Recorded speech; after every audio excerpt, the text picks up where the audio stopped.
Today, Jefferson County neighbors are taking proactive steps to protect their homes from wildfires ahead of summer.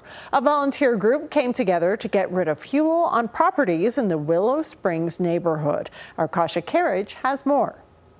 This was the 4th/day event for the Willow Springs neighborhood near the Red Rocks Country Club with 2 goals in mind. 1, educating neighbors about how to protect their homes, and 2, actually getting rid of that fuel. Okay.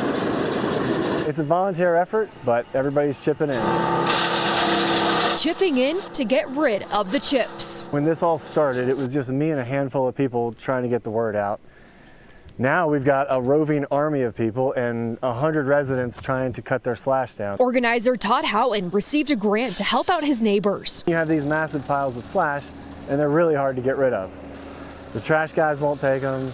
It costs an arm and a leg. Tree branches, ground juniper, and anything that can fuel a fire, gone in just minutes. A grass fire could turn into a tree fire, which could turn into a house fire. Taking measures to protect their homes now. One little spark, one little ignition out there will come right into our homes if we don't put a defensible barrier up first. That group is also accepting donations to help keep protecting their homes for years to come. We have all of that information on our website. Reporting in Jefferson County, I'm Kasha Carriage.